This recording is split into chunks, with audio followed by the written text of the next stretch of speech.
At Manhattan University, a graduate degree is not out of reach. You'll gain real-world skills, credentials employers value, and connections to New York City's top companies. Choose from their new Master of Science degrees in Healthcare Informatics, Digital Marketing and Analytics, Business Analytics, or Financial Analytics, all built around hands-on learning and industry partnerships. Graduate ready to lead, not just work. Take the next step at manhattan.edu/graduate. Manhattan University. Lead the future. This is Full Court Press with Sean Spicer. Sean Spicer will be getting a new position. A decorated veteran, a political strategist, and he knows Washington inside and out. Just like Sean Spicer. The Spicer era. Sean Spicer. The Full Court Press is on the air. Now, here's Sean Spicer. Well, good morning. Good Sunday to you. This is Sean Spicer. I am honored to be joining the WABC family. Thanks to John for that amazing introduction. He's been carrying that. I mean, what a leader. It's so hard to follow a guy like John. This guy has been up. If you've been listening to WABC to get the latest, you have not been disappointed. The guy has worked his tail off all morning long, and it's tough to grab the torch from a guy like that and say, hey, I'll do the next little bit. He is an honor to be associated with. What a team here at WABC. Thank you for all of this. I'm excited for the show because I'd love to be able to, especially in this election year, give you the behind-the-scenes take as what's happening. Now, I had fully intended to spend the entire hour talking about the State of the Union, the media reaction, the Democrats' reaction. I will get to that in a minute because I believe that the entire election is predicated on the economy, where it is in the spring and the summer before people vote. And Steve Moore, another great part of the WABC family, will be joining me to give me his take because this is crucial. But obviously some big breaking news. What's going on in Iran? What does that mean for us? And so I want to spend the next little bit giving you some insight into that. I am honored to be joined by a former shipmate of mine in the Navy, a former DOD spokesman in his civilian capacity, Morgan Murphy. Morgan, are you there? I am there, Sean. Good to be with you, shipmate. Yeah, thank you for kicking off today's show with us. Let me just say this: you in the first Trump administration were there at the podium. This would have been you explaining to the American people what's going on. So let me ask you just to reprise your role. You have to get out there today and tell us what the status is of what's going on in Iran and what's your response. Countries that are uncomfortable with aggression have to get used to humiliation. And we saw that with Biden. This country suffered one humiliation after another because he could not find the intestinal fortitude to stand up to America's enemies. And in President Trump, when he says, thank you for your attention to this matter, watch out. When he says it, I do not know why leaders around the world don't believe him when he issues an ultimatum, because he has a clear track record, as you know, of following through. Now, he took out in Khomeini one of the longest serving enemies of the United States. The Ayatollah had been in that position since 1989, threatened America through proxies. He took the lives of many Americans. He took the limbs of many Americans. You're a veteran of Afghanistan. You know just how many of our soldiers are missing their legs today because of Iran and its malevolent influence in Afghanistan, its funding of roadside bombs there. And Khomeini is one of the hardest hardliners in the Middle East, and I think that taking him out presents a wonderful new opportunity for the region. Presidents for years have talked about pivoting to Asia. Obama famously said, we're going to pivot to Asia.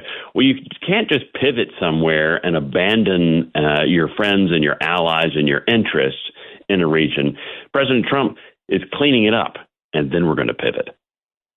All right, Morgan, let's little role play. So again, we're speaking to Morgan Murphy, Navy captain, and former DOD. And I say DOD, no, don't think I don't get the joke. Everyone's going to say, Sean, it's Department of War. When you were there, it was the Department of Defense. Well, actually, it was Kash Patel was one of my bosses there, and Kash was signing all of his emails Department of War, and I loved it. I told him at the time, I said, we need to change the whole name. This department hasn't done squat since we changed the name to Department of Defense in 1948. We need to change it back to the Department of War. I will just say this. I have a new book coming out called Trump 2.0 where I literally talk about the people and the policies, and this is why I wrote it, is to explain why the foreshadowing of Trump 1.0 matters in 2.0. But I digress, Morgan. So let me ask you, there's two sort of big questions on my mind. I think today a lot of Americans are saying, okay, so where are we? Have we decapitated the Iranian capabilities? The president very clearly saying that they were a threat. The question, I think a lot of Americans, okay, did we end that threat? Yes or no? Not yet. We will see. Okay, the IRGC. What else? Well, there's still leaders there. And the IRGC, the Iranian Revolutionary Guard Corps, is really the mechanics by which the country holds together. So they've appointed a new commander in chief. Is rumored there's a new commander, Ahmad Vadali, who is. I thought it was Marco Rubio. I figured it was Marco Rubio. It probably will be. Yes, and the Ayatollah is now able to vote in the midterm elections as a Democrat. But he's got Ahmad Vadi is the new commander in chief of the IRGC, and he's one of the worst. He's wanted by Interpol for a bombing of a Jewish community center in Buenos Aires in 1994. He is a hardliner, the hardest of hardliners. So I would expect, Sean, that we will be spending the next few weeks in conjunction with Israel and their exquisite intelligence from Mossad of taking out these people until there is room for an uprising in Iran. Okay, so the big concern that I think a lot of people had, the vice president himself sort of making this point on a Washington Post reporter on his trip back the other day from an event, saying we're not getting into a protracted war, right? And I get a kick out of these Democrats this morning on the Sunday shows, the War Powers Act. I'm like, there's not a boot on the ground, right? This is all air power. The question is, so what are we looking at here? A week, 5 days, 2 weeks? Like what, just generally speaking, it seems to me that this is being conducted by the U.S. Navy from the Strait of Hormuz, north and south, and then going. So, like, what does it the next few days look like? Well, I think we're going to see an intense bombing campaign continue. We've eliminated their air defenses. It really is now United States airspace, Israeli airspace over Iran. We've got dominance and air superiority. So we can hit targets of our time and choosing, and I think that we're going to see some very select targets. Iran is still shooting back, so they've fired off 300 missiles in response. They've ticked off, 5 different countries around the Gulf states there, countries that might have remained neutral or even been sympathetic to their cause are now hostile to Iran. I mean, top of that list is Saudi Arabia and Jordan, the UAE.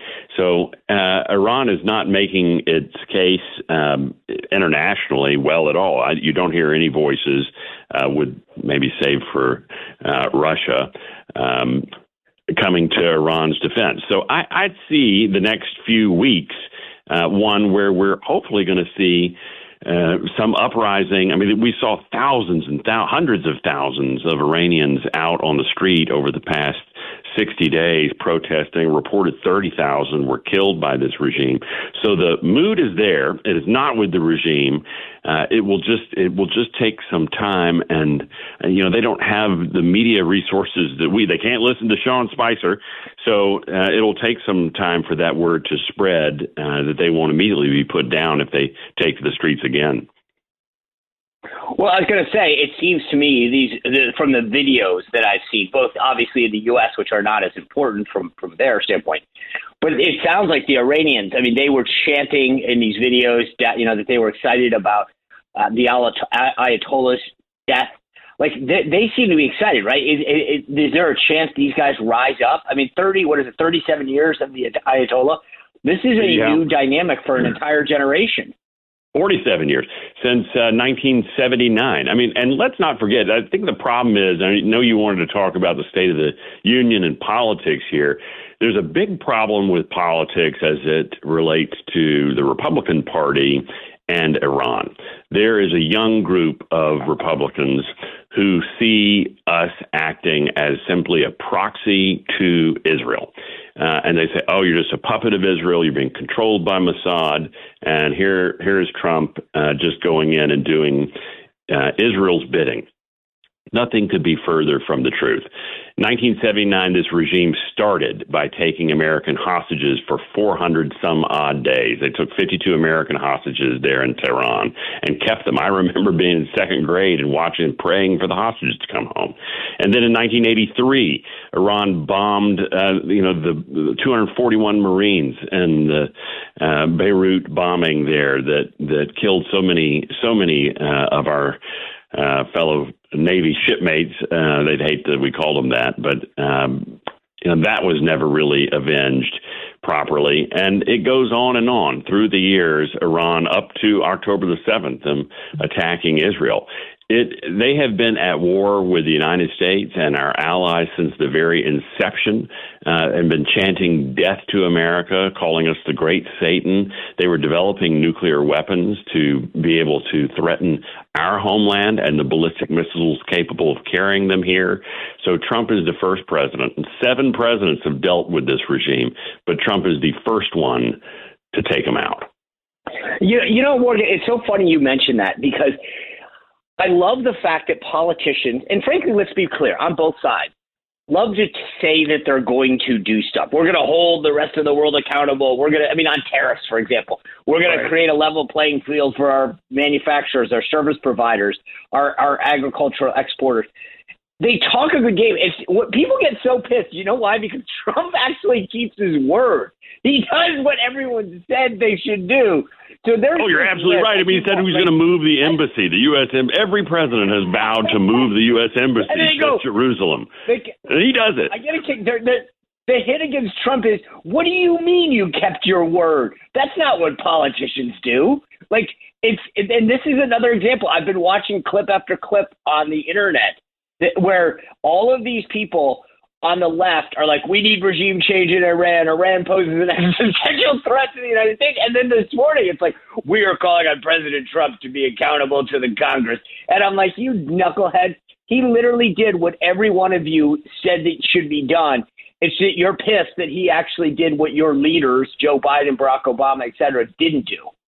They never let facts get in the way of a good story. So Congress has given the president, he authorized the use of military force back in 2001, and we're still operating under that AUMF. They tried to repeal it in 2023, and it only got 4 votes in the Senate. So he does have the authorized use of military force there. He's completely within his rights as president to have launched this attack. And you're absolutely right. People just cannot stand that he follows through. And I worked at the State Department. You've been around all these buffoons, and they cannot stand that a real estate developer from New York who doesn't have a Harvard PhD in international politics has policies that actually work. His policies, he's an empiricist. The president does what works. And he has gotten amazing traction around the world doing what works. I want to get 2 more things done because our time is getting tight. I mentioned the Strait of Hormuz at the beginning. There is a concern, and I think it's mostly the media, of oil prices could spike if Iran tries to choke commercial traffic, specifically, let's be honest, oil, through the Strait of Hormuz. Is that a valid concern, in your opinion, based on the sizable Navy presence we have there? Well, yes. I mean, the strait is difficult. It's very narrow, and shipping right now it's stopped. So insuring a ship right now is difficult. Mertz just told all their vessels to stay in place, shelter in place at the moment. 20 million barrels of oil go through that strait every day. So it is a vital sea lane that will need to stay open, and Iran can threaten it right now. We just sunk another Iranian ship. So I feel confident that the U.S. Navy is going to open that sucker up. It won't be closed for long because the president knows, he's a businessman first and foremost. He knows the importance of keeping commerce rolling. And that's, I think, why we saw the timing as we did on a Saturday morning, so it could give the markets time to adjust to that. But the president is playing 3D chess here with oil, taking Venezuela, taking Iran off the table, trying to come to peace with Russia. Morgan, I don't mean to interrupt you, but time is tight. Yeah. Let me just ask you this, though. Let's bring this home. If you're sitting here right now in the United States listening to WABC and all throughout the world based on the number of people who listen to this, there's a lot of retaliatory strikes that we've seen come off of Iran. Should we be worried in the United States about a threat from Iran? Yes. I think everyone should be worried about Iran. Iran posed a credible threat to the U.S. Again, we've had 20 million people come into this country illegally in the past 4 years under Biden. We don't know who they were. They were 4,000 Chinese fighting age men that came in. Certainly a lot of Iranians who came in. So I don't underestimate the threat of Iran. It's a nation of 90 million people that can certainly pose a threat. And that doesn't say that Americans should, be fearful. As I said at the beginning, like those who live in fear are going to live in humiliation. So the president's taken a bold step, and we as Americans need to support him because this is a longtime enemy of our nation. Real quick, I unfortunately have to end on a sour note. We are getting breaking news from Reuters right now saying 3 U.S. service members have died. I know you understand this more than most, just the threat that people face or the service. So thank you for your service. Thanks for coming on this morning. I really appreciate it. You too, Captain Spicer. Great to chat with you. You bet. All right, guys, look, we'll be back. I wanted to give you the insight on that on this first show of Full Court Press.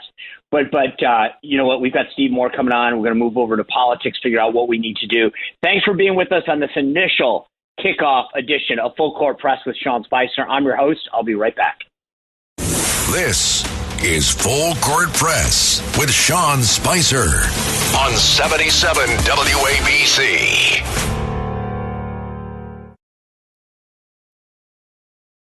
The Full Court Press is on the air. Now, here's Sean Spicer. Welcome back to Full Court with Sean Spicer on WABC. First inaugural show here on the network. I'm excited. The one guest, they said, we can get anyone you want. You know who I said I wanted? Steve Moore. I wanted Steve Moore, and I'm being dead serious because I'm not kidding. This is all on text. If the Spicer files like the Epstein, I don't want any redactions. I don't want to have to get deposed and like the Clintons because it's all there. Because I said, look, you guys heard this. Steve Moore, welcome to the show. I don't know if you heard the first part, but I basically said, look, this election is all about the economy, and there's no one better to tell us where the economy is going to be than Steve Moore. So let me just back up before I get into that. What did you think of the speech? Well, Sean, by the way, congratulations on the new show. Is it Full Court Press or Full Court? Just Full Court. We're doing full court. John Katzmatita said you got to earn the Full Court Press. We're just going to start with Full Court. Okay, got it. Well, congratulations, and I'm glad we're colleagues now because, as you know, you've been a frequent guest on the More Money Show, which is out from 1 to 3 p.m. on Saturdays on this great WABC station. And by the way, John Katzmatidis has built a powerhouse. I believe this is the most important talk radio station in America, so congratulations. And by the way, thank you for your service to our country, which you did with Donald Trump in his first term. It was amazing. So thank you. I appreciate that. Honor to be with you. So I'm bullish. I'm super bullish, and I think this economy is in almost every area getting better every day. Remember, Joe Biden dug us into a pretty deep hole. It was. Can you imagine if Kamala Harris were president today? As an economist, when you're sitting there listening to that speech.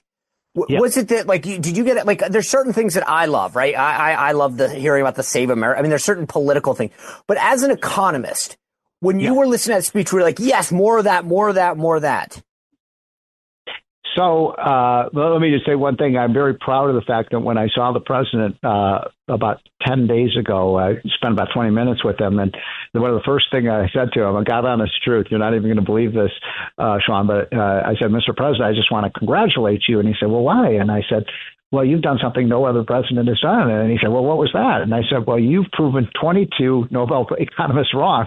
And he used that line in the speech. So my little piece of immortality. But anyway, but it happens to be true, by the way. 22, you remember this, Sean, when he was running for re-election, 22 Nobel Prize economists said, oh, my God, he's going to cause a second Great Depression. There's going to be a massive stock sell-off. Inflation's going to go through the roof. Wrong. And so we've seen, a huge spurt in the market. We've seen inflation come down, and the world is not a flame. So that wait, hold on. You buried the lead, Steve Moore. Was that your line? Because I thought it was awesome. Because I loved his delivery of it. But his oh my God, that's so cool. And by the way, I have proof of that because when I met with the president in the Oval Office. That was, as I said, the first thing I said to him, because those are the kinds of things, Donald Trump, you always want to say something he'll remember. And so, big smile came on his face. And he said to Natalie, Natalie, his assistant, there's just the three of us. He said, Natalie, tweet this out or, whatever. So put this on Truth Social. And you can look it up. It says, Steve Moore, the great economist, says that I've proven 22 economists wrong. So anyway, look, the economy is strong. And by the way, I got to say this. I helped put together the first joint address. I know, the idea that it made it in, I thought that was a killer line because it was a reminder to everybody who pockets the achievements. Everyone goes, yeah, move on. And I'm like, no. You guys all crapped on him. You told him he was wrong. And I love the fact that he reminds people sometimes, all the Democrats, you voted against this. All you economists said it was wrong.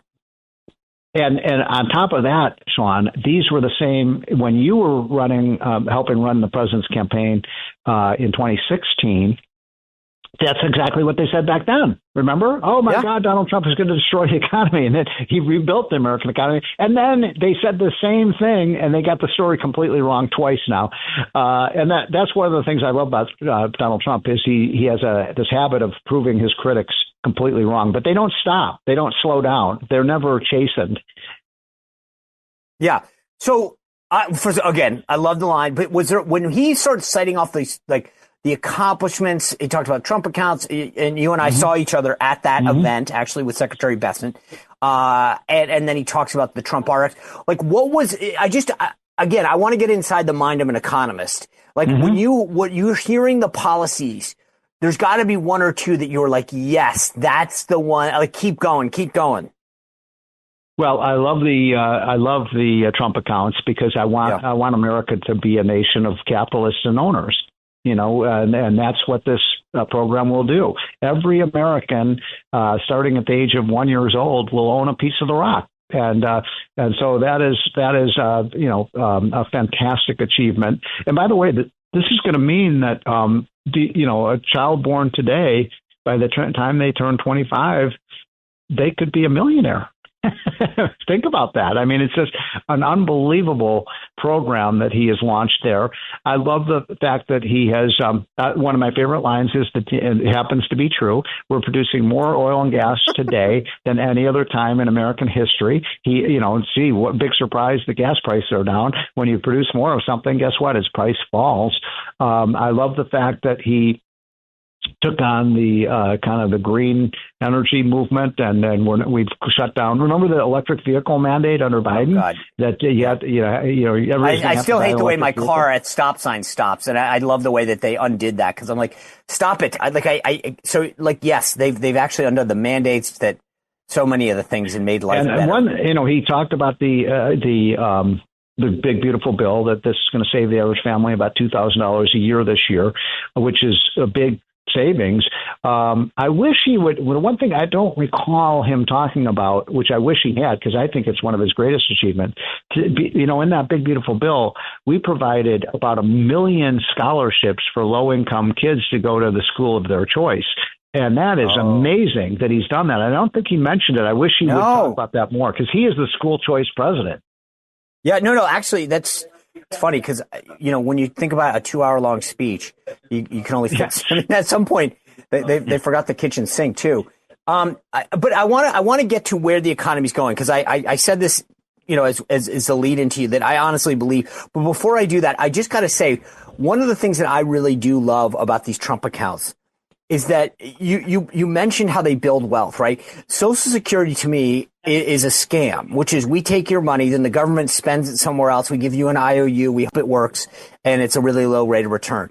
What I loved about the model of the Trump account is that it's mine, it's yours. I mean, meaning like it's a kid's, but like the government doesn't touch it and doesn't have their grubby hands on it. It's in an index fund. It grows. Yep. Like and it teaches them about financial literacy. It's like, I actually love the model, right? To me, it's not just what it gives people, but it's like, it shows that like the government isn't the solution. And if we did the same to Social Security, which the Dems freaked out about. Like, what I love is that from the jump, when they created this, they didn't build it inside a government. They said, you own it. It's indexed. You can't touch it till you're 18, so that don't worry, you're not going to like go to Vegas or something. But like, what I love about it is that this is not another government type program that the government controls, that the government can raid. It's yours. Absolutely. And it will make American young people capitalists. I'm one of the disturbing things about Americans is, if you look at like, how did Bandami win the election in New York City, and look what he's doing now. Look how he's destroying the city. It was young people who voted for him. And that's partly because of what they're learning in the schools. And they're not learning about the benefits of free market capitalism. And this will socialize Americans to the idea, look, when America does better, I do better. When businesses do better, I do better. These are in index funds, so that you're owning a little piece of every stock. And, to borrow a line from John F. Kennedy, it will create a rising tide that lifts all boats. And that's what this program will do. All right. So I said this in the lead into you coming on. If you can tell me where the economy is in Q2, beginning of Q3. So I'm thinking like, July, August-ish, ideally. Like if people feel fired up, like, wow, then I keep the Republican team on the field. I vote for them. If I feel like it's still kind of limping along, I'm not so sure. So just give me the news. Where are we going to be July, August? I think we're going to see continued improvement. Here's the problem. Sean, and you're the political expert. I'm the economist, but we have an economy that objectively, if you just look at the objective evidence, has vastly improved. In other words, like our data shows, the average family has in just the last year after inflation, about $2,500 more income. That's the average family. And yet the polls are showing that people are angry about the economy. I mean, there's just no denying that. I mean, my wife, when she comes back from the grocery store, she's angry. Oh, what's the steak on that? And that. So what we need to see is a merge between the perception of the economy versus the reality, which is getting better. And as it gets better, I think you're going to see the voter discontent will lessen, and because you can't deny reality for months and months and months and months and months. So yes, the economy is going to continue to get better, in part because, don't forget, Sean, people are starting to feel. People used to come up to me on the street, they'd be angry at me. Hey, this was late last year. They say, "Hey, Steve Moore, where's that tax cut you said I was going to get?" Blah, blah, blah. I said, just wait. You're going to get it in January. And now people are getting it. You see what I'm saying, Sean? Now people are. So wait, is this a politics problem or in other words, are you saying to me that we need more time for the policy to bake, or yes, is it that there's a messaging thing that we need to tell people, we need to talk about it more? Is it one of both? Is it a little of both? Yeah, and that's where you come in, because you're the guy who's supposed to be selling this. So, well, I'm helping. I'll help. Yeah, but we don't want to look. Here's the problem, and I forget whether Trump used this line, but he sort of hinted at it. People like my wife are angry when they come back from the grocery store. They're angry. And why? Because everything's so damn expensive. Why? Not Donald Trump. Biden.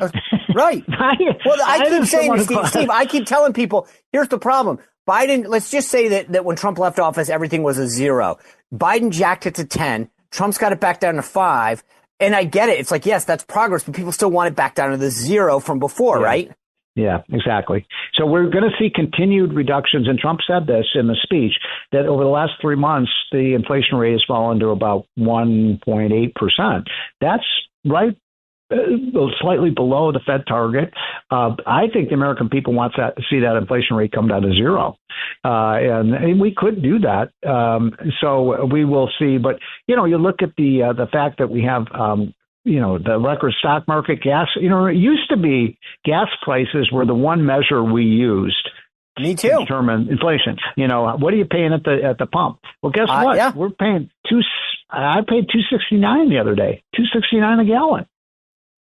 It's funny, I used to drive to school and I'd collect gas money from the guys that I'd give a ride to. And I remember specifically searching out a place in Warren, Rhode Island that was 99 cents. So, the gas was, let's just say it was between $1 and $1.10. Okay. That was 30 something years ago and it's $2. And it is mind blowing to think about where gas is, because that was always it still is my barometer. When I drive to the top of the street, the other day it was $2.89. It was $2.83 the week. That's how I look at, you talk about your wife going to the grocery store. I do that a little, but generally I actually still look at gas as the person, as the thing. So is there other policies that the president should be pursuing to juice this more, or is the die cast? Well, one line that I think all Republicans should be using, because it happens to be the God honest truth, is that if people are concerned about affordability, and every poll shows they are, we should basically not just be saying this is, the residue of Biden, but we should also be making the point that, in fact, we had this in our hotline the other day. Do you know what 5 states have the highest cost of living? California, New York, Illinois, New Jersey. How am I doing? Seriously, am I doing all right? Yeah, you got them all. Massachusetts, New York, California, New Jersey, and my home state of Illinois. Now, do you know what states have the lowest cost of living? Oh, let's see: Florida, Alabama, Arkansas, Utah. So my point is, what Republicans have to start saying, especially as we move forward, towards the midterms and then the 2028 election, is look what happens when Democrats run things. They run it into the ground. How are you going to make? Don't you think that was great? Gavin Newsom going to run for president when he's running the most expensive state? Are we going to really want to make America look like California? Oh, and that's what I said, in the first part of the show, which is what Trump did beautifully. And I know everyone's like, oh my God, no president's ever done this. He made that contrast. These are the knuckleheads that voted against all this stuff, tax cuts, et cetera, border security. And I thought that what you just said is perfect, because at some point you have to understand elections are about choices. Yeah, you do. Okay, you have to. So let me just get back to this for a second, because we're running short on time. But if the president picks you up and says, "Hey, I love it. Great suggestions on the speech, Steve. I used them, as you saw." Is there another policy? Is there something I need to do or say between now and say September, when people are going to really start determining who they're voting for? What is the Steve Moore answer to that? I think it is, the Reagan line that worked for Ronald Reagan in the early 80s, which is stay the course. We're fixing things. Don't go back to the way it was. Keep reminding people how bad things were and how day by day things are getting better. And that happened under Reagan. It happened in Trump's first term, and it's happening now. And so, but I do think the one thing, and I wonder, you're the political pro, but Bill Clinton had that cheesy line that sort of worked. Remember that famous line, "I feel your pain"? I also remember the one, "I did not have sexual." Anyway. So anyway, I think Trump should just make sure. And the one that's kind of tricky is housing. How do we make sure that people, young people, can buy housing? That's a tricky one. I don't have the answer to that. But I do. Look, I got to be honest with you. I'm a veteran. I use a VA loan. I actually brought this up with a couple of policy people. I said, why don't you create a first-time homeowners program based on the VA, which is, hey, if you're a first-time owner, we don't want to have another, boom, but make it easier for them to have a lower down payment, which is the barrier to entry. Anyway, that's my take. As you may know from our previous conversations, I got a D in economics in college, so I'll leave the actual policy to you. But I do think that there's a way to do that. So yeah. Well, all right. Otherwise, things, it's hard to find anything that's not going well in the country. And, you look at by the way, the last thing I'll say, fighting crime, violent crime is down 30% in 1 year. That's the biggest decline ever. And that's like a tax cut, because who wants to start a business in an area where you've got armed robberies, or, who wants to buy a home in a place where you got people murdering each other? So Trump talked about that. That's an amazing achievement. 30% reduction in violent crime in 1 year. Totally agree. Steve Moore, thanks for joining us on this Sunday morning. Congrats, I really appreciate on the new it. show, my friend. Thank you, sir. I'll see you soon. Yep. Bye. All right, guys, we'll be right back. This is Full Court Press with Sean Spicer on 77 WABC.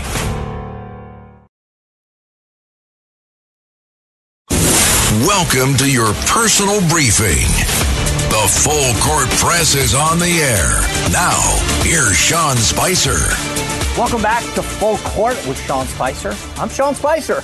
I'm glad to be with you this Sunday morning for the first episode of Full Court. I'm excited to be part of the team here, WABC. I was really honored that Steve Moore joined us. That's our first guest. I mean, literally when we ready to announce the show, they said, who do you want? And I was like, Steve Moore, get Steve Moore, because I am a believer that. But here's the cool thing about what Steve said at the end of that segment that we just had with him. He reinforced what I told you. It's not just the economy, it's the personal security. And even the Economist is bringing up the fact that violent crime is way down across the board. People feel safer. So box check, we got that. Now we just need to follow up on the economy. And I do think these policies, the sell is the important thing. And this is where all of us kind of have a role. I think what's happened in a lot of cases, everyone talks about that when Trump's not on the ballot, there's a problem. And they're right. He goes out there, he sells, he works his tail off, right? What we need to do is our part for him. Be his army. I love these Trump accounts. You heard me talk about Steve Moore, because literally this is building generational wealth for the next generation of Americans, and hopefully every future generation of American.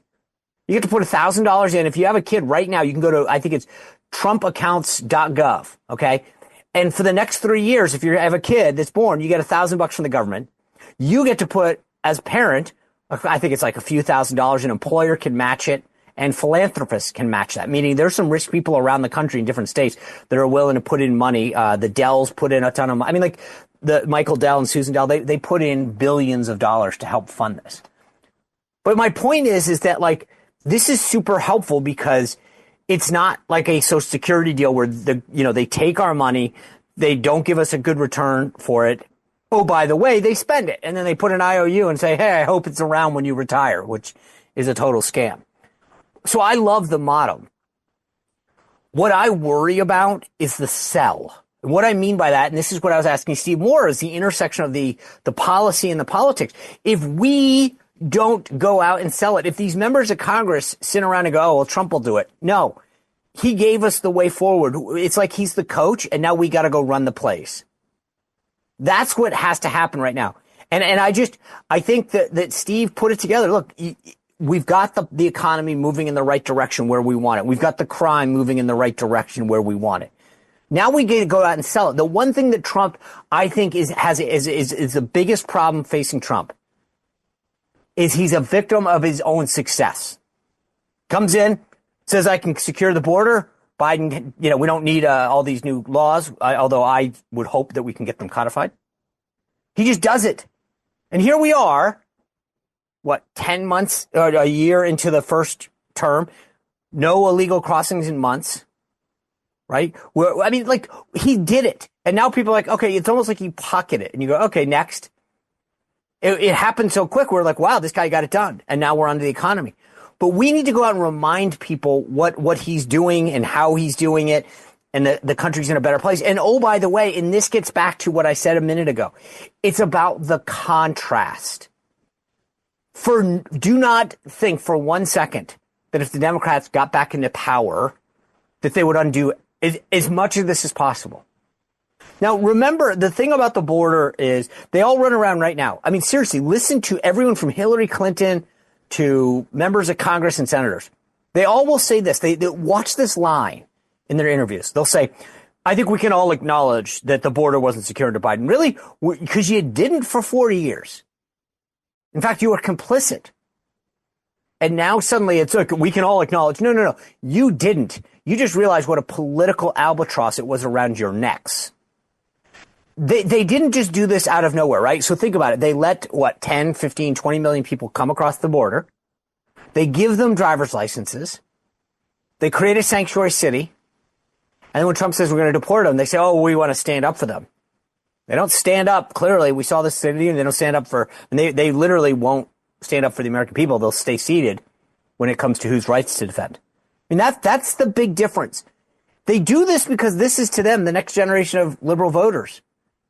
And don't tell me all these, every time I bring this up, someone on the left goes, oh, that is so cynical. Oh, really? Cynical? Explain this to me. You let them in, you give them a driver's license, you give them a sanctuary city, you give them a mobile phone, a place to live, a gift card, all this other stuff. And then, by the way, you make it difficult to deport them and you oppose the SAVE Act. You don't want people to vote with an ID. You don't want to prove their citizenship. Why? And the arguments are completely ridiculous. I mean, like insanely ridiculous.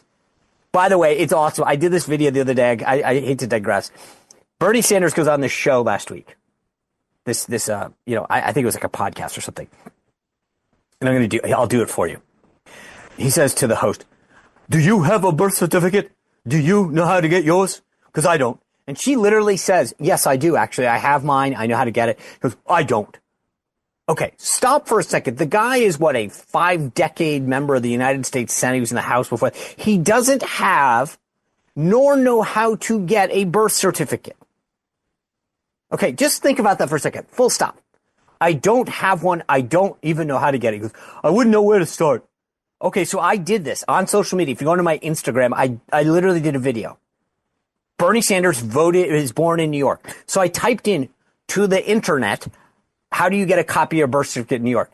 It takes you to the New York State Department of Vital Records. It says click on this site called Vital Check. And what does Vital Check say?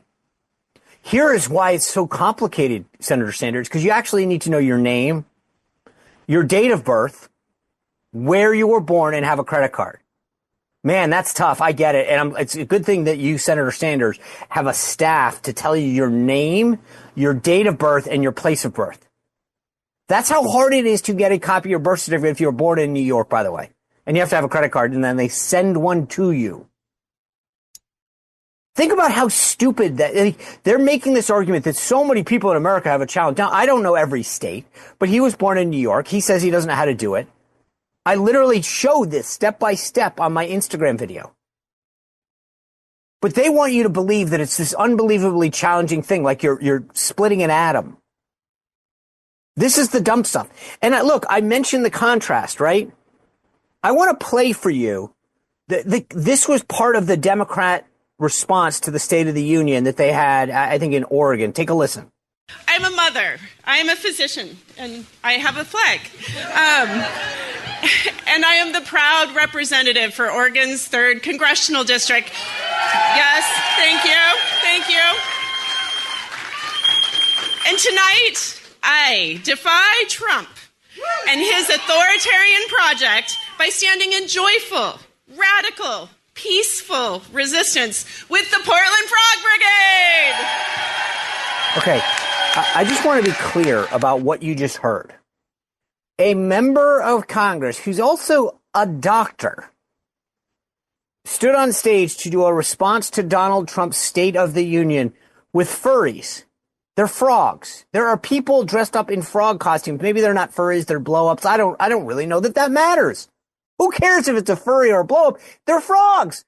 She's standing and saying, I stand in proud support with the Portland Frog Brigade. When I talk about the contrast, this is what I'm talking about. This is who the alternative is. Think about how nuts you have to be. Now, I want to play you something that I thought was spectacular.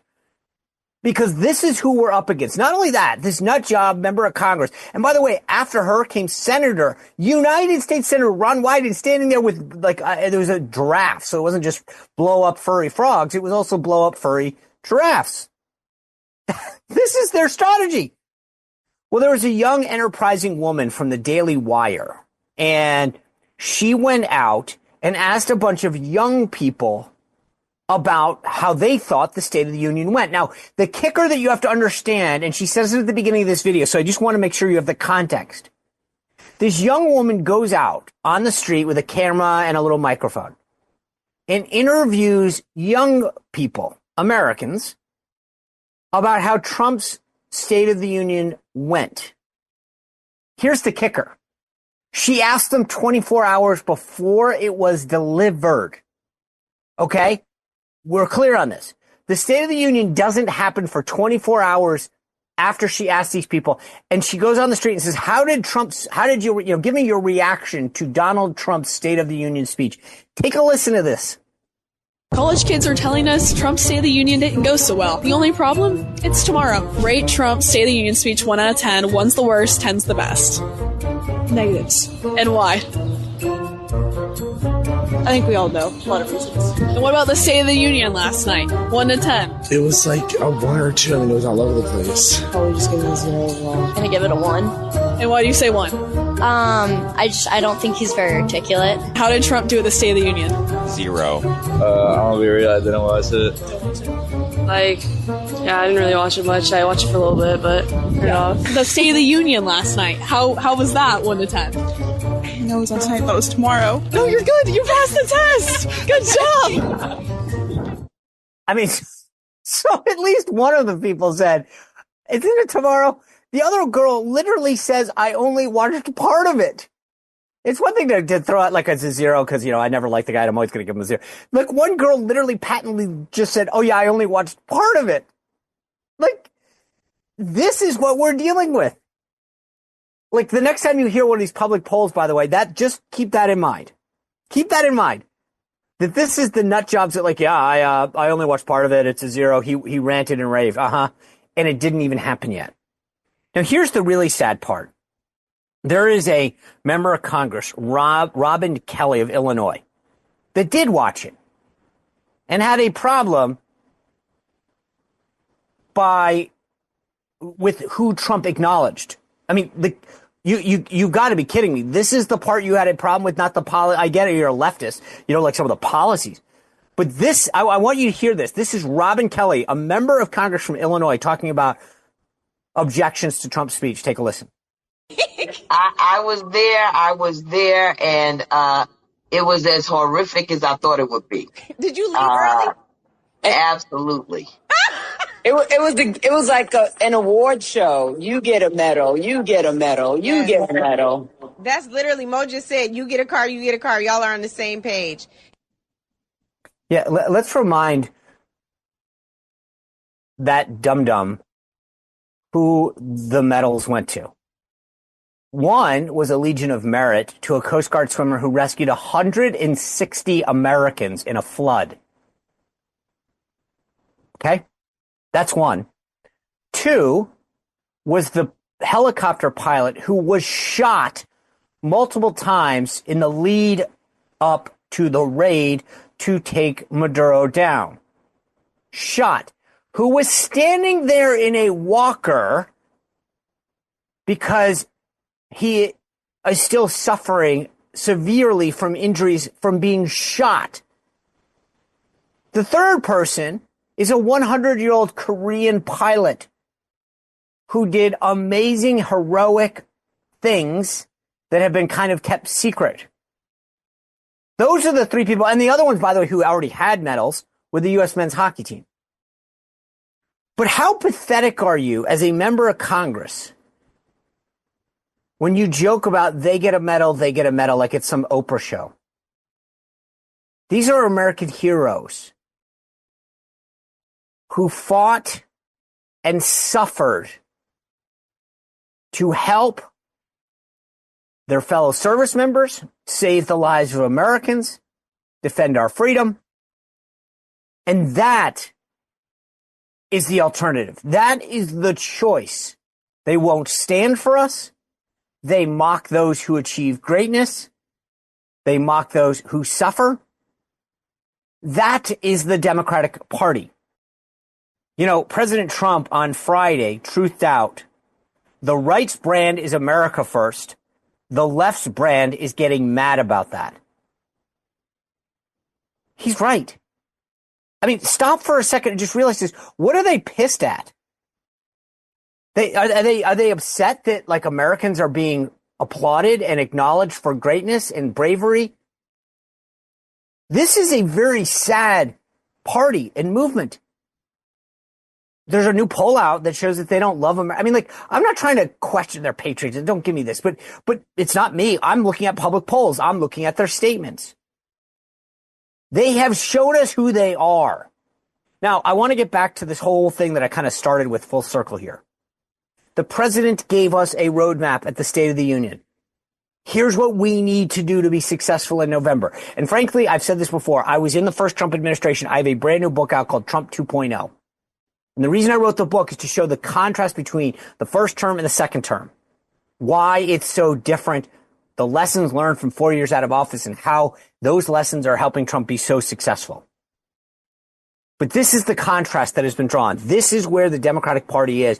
And it's our job to be his army, to go out there and to sell the Trump agenda, the progress, the results, and the contrast of what is happening.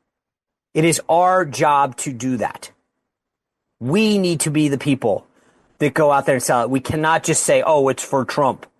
He's got to go out and do it. It's us. It's us that can be that army to go out and sell it. So I just say that because each and every one of us has a role to play in helping sell the Trump agenda, the accomplishments, where we've come, what Steve Moore is talking about. It's not just today, it's where we were. It's the destruction of this country under Biden that has been reversed. Anyway, thank you guys for joining me for my first show here, Full Court on WABC. I'm so excited about this and to be able to share this with you every Sunday morning at 10 a.m. Thank you for being here. You can always follow me on social media channels at Sean Spicer on Twitter, Sean M. Spicer on YouTube. I've got 2 shows that I do every day, in the morning and in the evening. I'd love for you to subscribe and join us. But until then, that's how you keep your Sean Spicer fix during the week. I'll see you back here next Sunday on Full Court. Rural Americans deserve access to the best of what our country has to offer, especially health care. Across every state, every community, America's rural hospitals are the first line of defense, protecting our families, neighbors, and loved ones. No matter where you live, hospital care doesn't clock out. They're there 24 hours a day, 7 days a week, 365 days a year. Each year, America's over 5,000 hospitals care for millions of patients, providing 24/7 emergency care, delivering babies, cancer treatments, and other life-saving care that patients rely on. Behind every one of those patients are doctors, nurses, and caregivers working tirelessly to keep people healthy and safe. Hospitals are our community's lifelines. They employ our neighbors and keep our families healthy. But now, some in Congress are threatening access to care. Tell Congress, protect patient care to keep America strong. Don't cut rural health care.